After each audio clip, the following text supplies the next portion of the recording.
అనంత కరుణామయుడు అపార కృపాశీలుడైన అల్లాహ్ పేరుతో ప్రారంభిస్తున్నాను. సూర అష్షూరా 20 నుంచి 29వ ఆయత్ వరకు 3వ రుకు.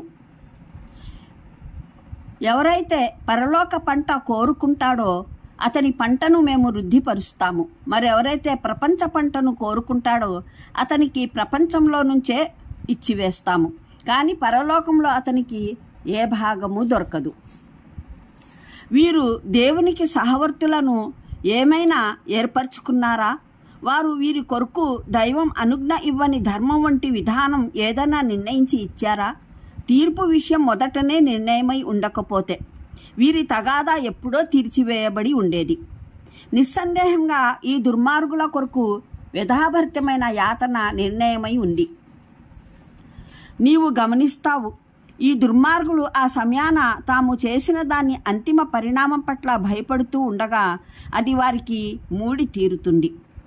దీనికి భిన్నంగా విశ్వసించిన వారు, సత్కార్యాలు ఆచరించిన వారు స్వర్గపు పూదోటల్లో ఉంటారు. తాము ఏది కోరుకున్నా దాన్ని తమ ప్రభువు వద్ద పొందుతారు.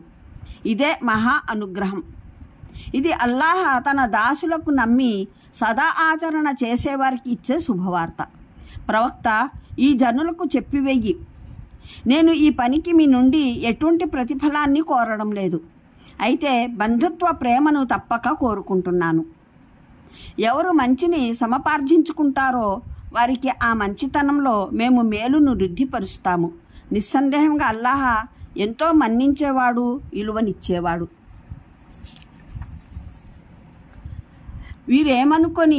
వీరేమని అంటున్నారు?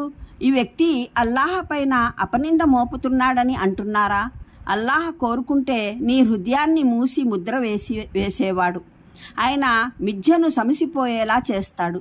సత్యాన్ని తన ఆదేశాల ద్వారా నిజం చేసి చూపిస్తాడు. ఆయన ఆంతర్యాల్లో దాగి ఉన్న రహస్యాలను ఎరిగినవాడు. ఆయనే తన దాసుల పశ్చాత్తాపాన్ని స్వీకరిస్తాడు, దోషాలను మన్నిస్తాడు. నిజానికి మీ అందరి చేష్టలన్నింటినీ గురించి ఆయనకు తెలుసు. విశ్వసించేవారు సదావచ్చర వర్తనులు చేసే ప్రార్థనలను ఆయన స్వీకరిస్తాడు. తన అనుగ్రహంతో వారికి మరింత అధికంగా ప్రసాదిస్తాడు. పోతే తిరస్కరించే వారికైతే బాధాకరమైన శిక్ష ఎలాగూ ఉంది. అల్లాహ్ తన దాసులందరికీ ఒకవేళ విస్తృత ఉపాధిని అనుగ్రహించి ఉన్నట్లయితే వారు భూమిలో తిరుగుబాటు తుఫాను రేపి ఉండేవారు. కానీ ఆయన ఒక లెక్క ప్రకారం తాను కోరిన మేరకు అవతరింపజేస్తాడు. నిస్సందేహంగా ఆయన తన దాసులను గురించి సమాచారం బాగా ఎరిగినవాడు. వారిని కనిపెడుతూనూ ఉన్నవాడు. ఆయనే జనులు నిరాశ చెందిన తర్వాత వాన కురిపిస్తాడు, తన కారుణ్యాన్ని వ్యాపింపజేస్తాడు. ఆయనే స్తవనీయుడైన సంరక్షకుడు. ఆయన సూచనలలోనిదే ఈ భూమి ఆకాశాల సృజన, ఇంకా ఉభయత్ర ఆయన వ్యాపింపజేసిన జీవరాశుల సృష్టి.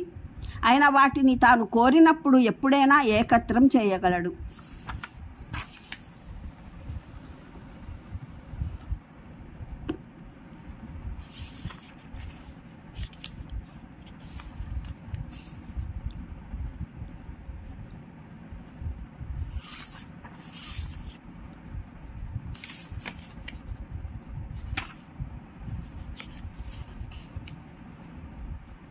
ముప్పై 7వ వివరణ. గత ఆయట్లో 2 వాస్తవాలు సెలవీయబడ్డాయి. వాటిని మనం అన్ని వేళలా అన్ని వైపులా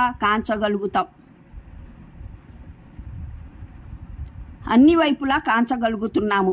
ఒకటి అల్లాహ్ దయ, ఆయన అనుగ్రహం సర్వసామాన్యమైంది. రెండవది ఆయన అనుగ్రహం, ప్రసాదం, ఉపాధి అందరికీ సమానం కాదు. అందులో వ్యత్యాసం, తారతమ్యం ఉంది. ఇక ఈ ఆయట్లో ఆ దయానుగ్రహాలలో, ఆ ఉపాధి కల్పనలో పాక్షికమైన వ్యత్యాసాలైతే అనేకమున్నాయి. కానీ ఒక ప్రముఖమైన వ్యత్యాసం సూత్రప్రాయమైంది కూడా ఉంది. అదేమిటంటే పరలోకాన్ని కోరుకునేవానికి ఒక విధమైన అనుగ్రహమైతే ప్రపంచాన్ని కాక్షించేవానికి మరో విధమైన అనుగ్రహం. ఇదొక మహత్తరమైన యథార్థం. దాన్ని అతి క్లుప్తమైన పదాలలో పేర్కొనడం జరిగింది. దీన్ని పూర్తి వివరాలతో అర్థం చేసుకోవడం అవసరం. ప్రతి మనిషి తన వైఖరిని నిర్ణయించుకునేందుకు ఇది సహాయపడుతుంది. ఇహం పరం రెంటి కొరకు కృషి చేసేవారిని ఈ ఆయట్లో కృషీవలునితో పోల్చడం జరిగింది. నేలను దున్ని సన్నద్ధం చేయడంతో మొదలెట్టి పంట సిద్ధమయ్యే వరకు నిరంతరం చెమటోడ్చి ప్రాణాలొడ్డి కష్టపడతాడు. ఈ శ్రమ అంతా ఒకే ఉద్దేశంతో భరిస్తాడు. తన పొలంలో తాను విత్తే గింజలకు పంటను కోయాలని, దాని ఫలసాయంతో ప్రయోజనం పొందాలని ఇదంతా చేస్తాడు. కానీ సంకల్పం, లక్ష్యాల వ్యత్యాసం వల్లను, చాలా మట్టుకు ఆచరణా వైఖరిలో వ్యత్యాసం చేతను పరలోక పంటను నాటిన రైతుకు, ప్రపంచ పంటను నాటిన రైతుకు మధ్యన మహత్తరమైన వ్యత్యాసం కానవస్తుంది. అందువల్ల ఉభయుల శ్రమకు ఫలాలు అల్లాహ్ విభిన్నంగా ఏర్పరిచాడు. నిజానికైతే ఉభయులు కష్టపడే స్థలమైతే ఇదే నేల. పరలోక పంటను పండించే వాని గురించి అల్లాహ్ అతనికి ప్రపంచంలో ఏమీ దొరకదని అనలేదు. ప్రపంచం ఎంతో ఒకంత అతనికి ఎలాగూ ప్రాప్తమై తీరుతుంది. ఎందుకంటే అల్లాహ్ పరమ ప్రభువు, సామాన్య కృపానుగ్రహాలలో అతని వాటా ఉంది. ఉపాధి అయితే మంచివానికి చెడ్డవానికి ప్రతి ఒక్కనికి లభిస్తూనే ఉంది. కానీ అల్లాహ్ అతనికి శుభవార్త తెలిపింది. ప్రపంచంలో ప్రాప్తమయ్యే విషయం కాదు, అతని పరలోక పంట పెరిగిపోతుందన్న విషయాన్ని వినిపించాడు. ఎందుకంటే అతను దాన్నే కోరుకున్నాడు. దాని పరిణామ ఫలం గురించే అతను చింతిస్తున్నాడు. ఈ పంటను పెంచే పద్ధతులు అనేకమున్నాయి. ఉదాహరణకు, ఏ మేరకు ఇతోధిక సత్సంకల్పంతో అతను పరలోకం కొరకు సదా ఆచరణను ఆచరిస్తూ పోతాడో అతనికి మరింత అధికంగా సత్కార్యాలను ఆచరించే సద్బుద్ధి ప్రాప్తమవుతుంది. అతని ఆంతర్యం సదా ఆచరణకు ఇప్పారజేయబడుతుంది.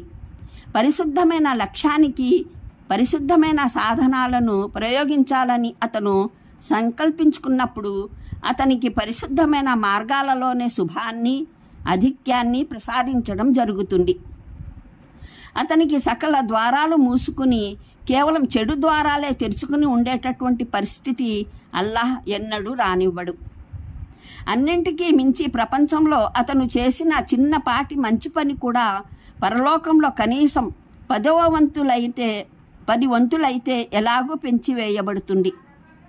మరి ఇంకా అధికంగా పెంచేందుకు పరిమితి అంటూ ఏదీ లేదు. 1000 వంతులు, లక్షల వంతులు సైతం అల్లాహ్ తాను కోరిన వారికి పెంచి వేయగలడు. పోతే ప్రపంచ పంటను పండించే వ్యక్తి, అంటే పరలోకం కోరుకొని సర్వం ప్రపంచం కొరకే చేసే వ్యక్తి విషయం, అతని శ్రమకు 2 ఫలితాలను అల్లాహ్ అతనికి స్పష్టంగా వినిపించాడు. ఒకటి, అతను ఎంతగా ఒళ్ళు హూనమైనట్లు శ్రమించినా అతను సాధించదలిచిన ప్రపంచం అతనికి పూర్తిగా ఎన్నడూ ప్రాప్తం కాదు. దాని ఒక్క భాగం మాత్రమే ప్రాప్తమవుతుంది, అల్లాహ్ అతనికి నిర్ణయించి పెట్టినంత. 2, అతనికి దొరికేదేదో